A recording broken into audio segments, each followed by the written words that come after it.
बिस्मिल्लाहिर्रहमानिर्रहीम, अस्सलामुअलैकुम। मेरा नाम चौधरी तैयब हुसैन एडवोकेट है और मेरी आज की वीडियो उन लोगों के नाम जो कहते हैं कि इस्लामी जमहूरिया पाकिस्तान में इंसाफ नहीं मिलता। हम आज बात करेंगे अगर खुदा न ख्वास्ता आपके साथ डकैती का मामला पेश आ जाता है तो उस पर आपको क्या करना चाहिए। इसमें जो है मैं आपको कुछ बात बताता चलूँ कि मेरे एक अज़ीज़ हैं, वो अमेरिका जाने वाले थे। काफ़ी उन्होंने उनका कोई स्टूडेंट वीज़ा वगैरह लगा था तो वो अमेरिका फ़्लाई करने वाले थे। तो उससे पहले वो कुछ चीज़ें वगैरह ख़रीद रहे थे और कुछ डॉलर्स वगैरह कन्वर्ट करवा रहे थे। तो वो एयरपोर्ट वाली साइड से वापस आ रहे थे, लाहौर एयरपोर्ट वाली साइड से। तो वहाँ पर उनसे किसी ने लिफ़्ट मांग ली। ये मोटरसाइकिल पे थे, इन्होंने उनको लिफ़्ट दे दी। अब जब लिफ़्ट दे दी तो वो शख्स इनके साथ बैठ गया। दोपहर का वक्त का कोई 3-4 बजे का टाइम था। तो उस वक्त गर्मी काफ़ी ज़्यादा थी तो इतने कोई ज़्यादा लोग नहीं थे सड़क पे। तो ये वहाँ से आगे चलते गए और थोड़ा ही आगे गए तो उस शख्स ने अपनी जेब से एक खंजर निकाला और इनकी कमर पर रख दिया और कहने लगे कि तुम्हारे पास जो कुछ है वो मुझे दे दो। तो उस वक्त इनके पास कुछ काफ़ी कोई 1-1.5 लाख रुपए का मोबाइल भी था और इसके अलावा इनके पास कुछ कन्वर्टेड डॉलर्स भी थे, काफ़ी कुछ इनके पास था।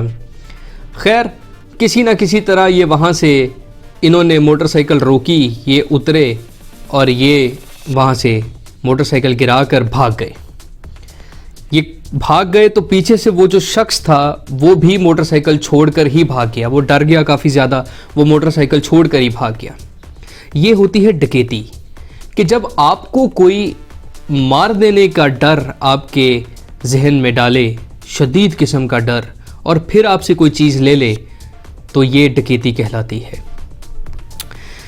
लिहाजा खैर वो तो अमेरिका चले गए और ऐसे बेशुमार वाक़यात हैं जो हमें देखने को और सुनने को मिलते हैं।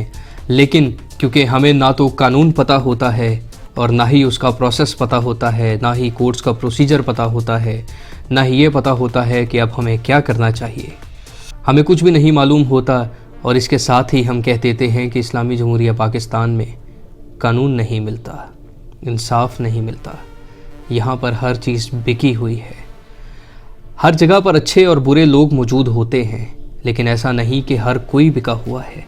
ऐसा नहीं कि कोर्ट्स में इंसाफ नहीं मिलता। ऐसा बिल्कुल नहीं कि हर वकील या हर कोर्ट का काम करने वाला शख्स रिश्वतखोर और गलत तरीके से कमाई करता है।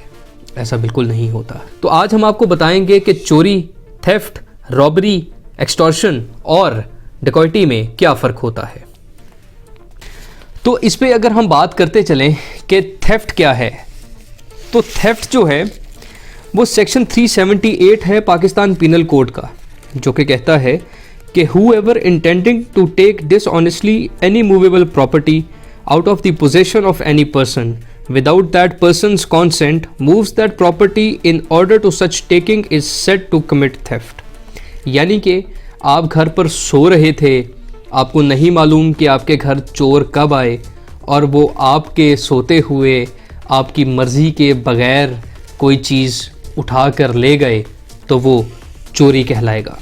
जैसे कि यहाँ पर पाकिस्तान पीनल कोड में दिया गया है इलस्ट्रेशन, इसको हम बोलते हैं कानून की ज़ुबान में। जो लोग वकील हैं वो जानते होंगे कि इलस्ट्रेशन क्या होती है। आम ज़ुबान में इसको हम एक्सप्लेनेशन बोलते हैं कि A cuts down a tree on Z's ground with the intention of dishonestly taking the tree out of Z's possession and without Z's consent as soon as A has served the tree in order to such taking he has committed theft। यानी कि ये चोरी हो गई कि जब ए ने जी की मर्ज़ी के बग़ैर, उसको बताए बग़ैर उसके घर से एक दरख्त काट कर अपने साथ ले गया तो ये चोरी हो गई। आगे चलें, आपको बताएं कि रॉबरी क्या होता है। Robbery section 390 of Pakistan penal code के अंदर आता है। ये कहता है कि in all robbery there are either theft और एक्सटॉर्शन, कि हर रॉबरी के अंदर या तो थेफ्ट होती है या एक्सटॉर्शन होती है। तो एक्सटॉर्शन क्या होती है कि whoever intentionally puts any person in fear of any injury to that person or to any person and thereby dishonestly induces the person to put in fear to deliver to any person any property or any valuable security or any signed or sealed which may be converted into a valuable security means extortion, commits extortion। यानी कि कोई भी शख्स अगर आपको बहुत ही ज़्यादा डर में डालता है, जैसे मेरे अजीज़ जो अमेरिका जा रहे थे उनको छुरी रख कर डराया गया, खंजर रख के डराया गया उनसे पैसे हथियाने के लिए, तो ये एक्सटॉर्शन होता है, पैसे एक्सटॉर्ट करना होता है। चोरी भी होती है तो उसमें आपको पता नहीं लगता और आपके पास से आपकी वैल्यूएबल प्रॉपर्टी छीन ली जाती है। एक्सटॉर्शन में आपको इतने डर दिए जाते हैं कि आप वो चीज़ अपनी मर्ज़ी से उनको दे देते हैं, ये एक्सटॉर्शन कहलाता है। रॉबरी में भी या तो चोरी होती है या एक्सटॉर्शन होता है।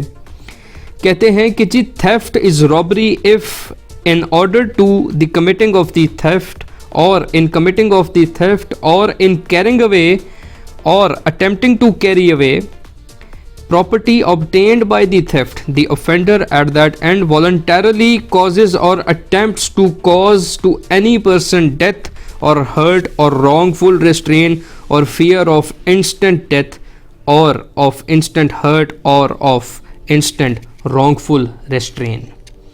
यानी कि उस शख्स को इतना डराया गया, उसको मार देने की धमकी दी गई, उसको मारा पीटा गया और वो इतना डर गया कि अगर वो ऐसा नहीं करेगा तो हो सकता है कि ये लोग मुझे जान से मार दें। जैसे आम तौर पर इसी तरह होता है कि गन पॉइंट पर अगर हमसे कोई चीज़ छीनने के लिए कोई आ जाता है तो हम उसको वो चीज़ उसी डर से दे देते हैं कि ये कहीं गोली ना चला दे।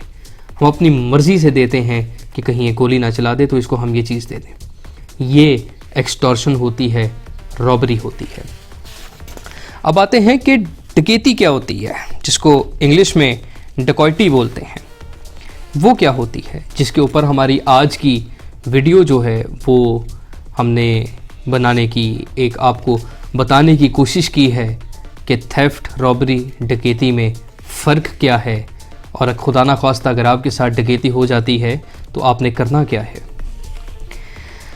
डकैती का है कि जी when 5 or more persons conjointly commit or attempts to commit a robbery or where the whole number of persons conjointly committing or attempting to commit a robbery and persons present and aiding such commission or attempt amount to 5 or more, every person so committing, attempting or aiding is said to commit dacoity। यानी कि डकैती में 5 या 5 से ज़्यादा लोग जब आपको आकर शदीद किस्म के खौफ व हरास में डाल देंगे और आपसे आपकी कोई ना कोई चीज़ चुरा कर ले जाएंगे तो वो डकैती कहलाएगी। इसके अंदर बहुत सारी ऐसी मिसालें देखने को मिलती हैं कि लोग जो है वो अपने घर पर कई बार अकेले होते हैं तो रात के वक्त में या दिन के किसी भी वक्त में 4-5 लोग 6 लोग उनके पास आते हैं घर पे किसी न किसी तरह कोई भी चीज़ चेक करने। जैसे अल्लाह माफ़ करे ये पिछले दिनों जो डेंगू आया हुआ था उसके अंदर इस तरह होता था कि काफ़ी लोग जो हैं वो आते थे कि जी आपके घर पे हमने डेंगू की इंस्पेक्शन करनी है। वो 5-6 लोग जो है वो घर में घुस जाते थे और उसके बाद फिर जो है वो घर को ताले लगा देते थे, घर वालों को अंदर बंद कर देते थे और कोई ना कोई जो है उनका सामान वगैरह लूट कर जो है वो चले जाते थे। ये जो था ये सारा डकैती में आता है। आपको हमने अब बता दिया है कि डकैती क्या होता है, रॉबरी क्या होता है और थेफ्ट क्या होता है। इसके अंदर एक चीज़ कि जो रॉबरी करता है शख्स उसको तकरीबन 3 साल की कैद बा मुशक्क़त होती है और फ़ाइन होता है या दोनों होता है। और अगर वो रॉबरी, एक्सटॉर्शन या डकैती वो अगर हाईवे पे करता है, मोटरवे पे करता है, जैसे अल्लाह माफ़ करे वो सियालकोट मोटरवे वाला वाक़या पेश आया था, वो जो पकड़े गए उनको 14 साल की कैद बामुशक्क़त सुनाई गई और सुनाई जाएगी। अगर उसमें भी फ़ैसला होना बाकी है तो। ऐसे ही चोरी की सज़ा है कि जो भी चोरी करता है उसको तकरीबन 3 साल की कैद या जुर्माना या दोनों होते हैं। ये था थेफ्ट, एक्सटॉर्शन और रॉबरी। ये हमने आपको बताया कि ये तीनों में क्या फ़र्क है। ये तीनों आपके लिए जानना बहुत ज़रूरी है ताकि आप अगर किसी की मदद करना चाहें तो आप उसकी मदद कर सकें, उसको बता सकें कि चोरी क्या होती है, रॉबरी क्या होती है, एक्सटॉर्शन क्या होती है और डकैती क्या होती है। अब अगर खुदा न ख्वास्ता आपके साथ डकैती का मामला पेश आ जाता है तो आपको क्या करना चाहिए? अब अगर आपके साथ डकैती का मामला बन जाए तो आपको फिर क्या करना चाहिए? क्योंकि अब आपको मालूम है कि डकैती क्या होती है, चोरी क्या होती है, एक्सटॉर्शन क्या होती है। आपको ये चीज़ें हम इस वीडियो में पहले ही बता चुके हैं। तो लिहाजा अब ये है कि सबसे पहले तो आपने 15 पर फ़ोन करना है, आपने पुलिस को इन्फॉर्म करना है। आपने पुलिस को बताना है कि इतने बजे के करीब आप घर पर मौजूद थे, तो कोई 6, 7 या 5 से ज़ायद जितने भी लोग हैं वो आपके घर शीशे तोड़ कर दाखिल हुए हैं या दरवाज़ा तोड़ कर दाखिल हुए हैं।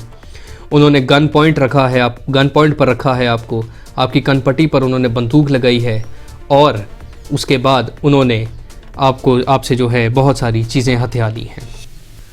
पुलिस के आते ही आपने पुलिस को तमाम तफसीलात से आगाह कर देना है और अगर किसी पर शक हो तो भी आपने बता देना है कि आप क्या कर रहे थे जब ब्रेक इन हुआ घर में, कितने अफराद थे। उन अफराद का थोड़ा बहुत आपने उनको बताना है कि वो इस तरह के दिखते थे, इतने कदोकामत के मालिक थे और उनके बारे में जितनी भी डिस्क्रिप्शन हो सके आपने वो पुलिस को देनी है। पुलिस के साथ साथ फोरेंसिक्स की टीम भी आएगी वहाँ पर, तो आपने इस बात का बहुत ख़ास ख्याल करना है कि आप किसी भी चीज़ को हाथ मत लगाएं, किसी भी चीज़ को ना छेड़ें, क्योंकि उससे एविडेंस ख़राब हो जाता है। हो सकता है कि जो वो शीशे तोड़ कर आए या वो दरवाज़ा तोड़ कर आए उसमें उनके कोई ना कोई फिंगरप्रिंट्स मौजूद हों, उसमें उनके कोई ना कोई फुटप्रिंट्स मौजूद हों, उसमें उनकी कोई ना कोई निशानी मौजूद हो। तो लिहाजा आपने उनके किसी भी चीज़ को हाथ नहीं लगाना, उसको नहीं छेड़ना, ताकि एविडेंस ना टेम्पर हो सके, एविडेंस ना ख़राब हो सके। इससे बहुत फ़ायदा होता है। इससे पुलिस को आपके जो जिन्होंने डकैती की होती है उनको ढूंढने में आसानी हो जाती है। पुलिस को बहुत फ़ायदा होता है, इससे उनका काम आसान हो जाता है और इससे आप अपने मुलजिमों तक जल्दी पहुंच सकते हैं। तो लिहाजा आपने पुलिस को इतला देनी है। पुलिस आएगी, आपसे तफ्तीश करेगी, आपसे पूछेगी कि जी बताएं कि क्या मामलात हैं सारे। वो सारी की सारी तफसीलात आपने पुलिस को दे देनी है। उसके बाद आपने क्या करना है, पुलिस अपनी रिपोर्ट बनाकर चली जाएगी। फिर आपने एक अंदराजे मुकदमा की दरख्वास्त लिखनी है। उसके साथ वो तमाम तर चीज़ें जो डकैती में आपसे ली गई हैं आपने उसकी भी एक लिस्ट बना लेनी है और उस लिस्ट को अंदराजे मुकदमा की FIR के साथ अटैच करके, अंदराजे मुकदमा की दरख्वास्त के साथ अटैच करके आपने वो पुलिस स्टेशन में फ्रंट डेस्क पर सबमिट करवा देनी है। अगर पुलिस आपकी FIR ना काटे तो उसके ऊपर भी मैं एक वीडियो बना चुका हूँ, लिंक आपको यहाँ पर ऊपर नज़र आ रहा होगा। आप उस पर क्लिक करें, आपकी मालूमात में इजाफ़ा होगा कि अगर पुलिस आपकी FIR ना काटे तो उस पर आपको क्या करना चाहिए। एनी हाउ आपने फ्रंट डेस्क पर जो है वो जमा करवा दी अपनी अंदराजे मुकदमा की दरख्वास्त। उसके बाद आपने क्या करना है, उसके बाद आपने ये करना है कि पुलिस आपके पास आएगी तफ्तीश के लिए। जो ही पुलिस आपके पास तफ्तीश के लिए आएगी आपने उनको तमाम तफसीलात दोबारा से बता देनी है। FIR के दर्ज होते ही पुलिस मुलजिमों को गिरफ्तार करने के लिए निकल पड़ेगी, उनको ढूंढने के लिए निकल पड़ेगी। जिन पर आपको शक होगा पुलिस उनको गिरफ्तार करके उन्हें शामिल तफ्तीश करेगी, उनसे तफ्तीश करेगी, उनसे पूछगिछ करेगी। तो उसके बाद ये होगा कि अगर पुलिस को शक हुआ कि कोई नामालूम अफराद ने आपके घर डकैती की है तो वो उन नामालूम अफराद को भी गिरफ्तार कर लेगी और शनाख्त परेड के लिए जेल में डाल देगी। और फिर पुलिस आपको कॉल करेगी कि आप वहाँ पर इलाका मजिस्ट्रेट के सामने आएँ, जेल के अंदर आपको तारीख़ बता दी जाएगी कि आप फ़लाँ तारीख़ को जेल में आ जाएं। इलाका मजिस्ट्रेट के सामने आप इन शख्सियात को जो गिरफ़्तार हुई हैं, जिन्होंने आपके घर पर डकैती की है, आप उनको शनाख्त कर लें। और अगर आपने शनाख्त कर दी तो फिर बाज़ाब्ता तौर पर पुलिस उन्हें आपकी दी गई अंदराजे मुकदमा की दरख्वास्त के अंदर, FIR के अंदर बाज़ाब्ता तौर पर उनको गिरफ़्तार कर लेगी और फिर उनको अदालत में पेश किया जाएगा ताकि जुडिशल रिमांड लिया जा सके।